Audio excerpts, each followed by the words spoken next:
Good morning. Let's see, who's reading this one? Donovan Curtis chapter. Yes, my hood's on because it's cold outside, and that makes me cold inside. I guess, this is when my brother was asleep, had the sleeping baby on the toilet. In potentially hostile situation, there are rules of engagement. If the tank breaks down, I'm ready for it. If the latrine backs up, there's a plan for that too. But here, with my own family, I'm lost. I guess the real world isn't much like the military, I offered. The real world isn't military enough, he complained. When you can take out a moving target 3,500 meters away, do you know how it feels to look at your own daughter and not have the faintest idea what to do with her? I was blown away. Brad came across as the most confident, capable master of the universe you could ever meet. But here he was, almost human, just like the rest of us.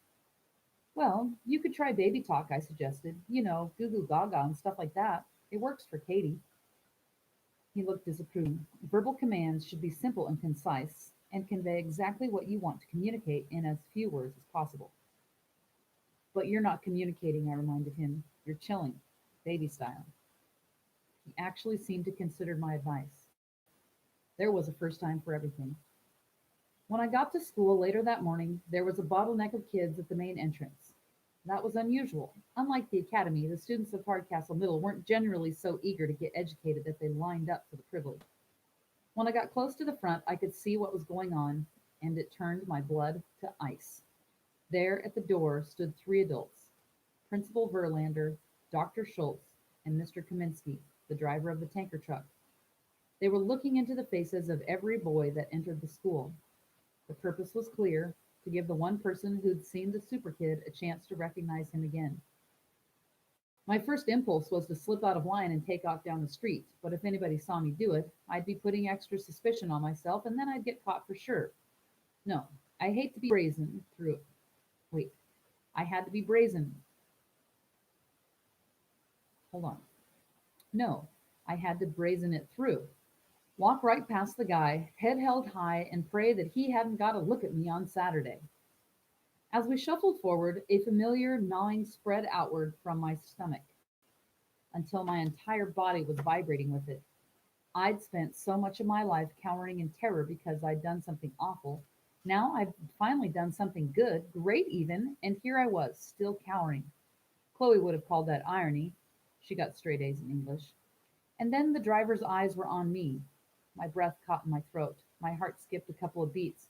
But then the eyes shifted to the kid behind me. Serial recognition. Hooray!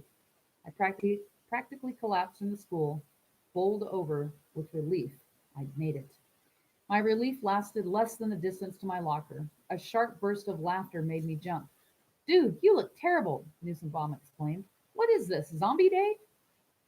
That would explain the mystery meat in my sausage biscuit from the cafeteria, Sanderson added. I'm thrilled my sleep deprivation is giving you so much enjoyment, I said sarcastically. There's a newborn baby at my house. It isn't all pampers and peekaboo, you know. That kid's got a set of lungs like an air raid siren. I told them about my morning, Brad waking me waking Candy, Candy waking Beatrice, and then the two of them waking Tina. They had a nice long laugh at my expense. Having friends was a wonderful thing. No wonder Noah was so gung ho about it. And speaking of Noah, have you guys seen Noah today? Sanderson shook his head. I think he might be absent. I doubt it, I said. He loves regular school so much he doesn't want to miss a second of it. He's usually the first one here and the last one to go home. That was another reason Noah was totally unique in the history of Hardcastle Middle. Maybe his perfect attendance record is spoiling his shot at remedial classes? Newsombaum suggested. Well, if you see him, let him know I'm looking for him. They gave me a hard time about that, too, but it didn't matter because Noah really was absent.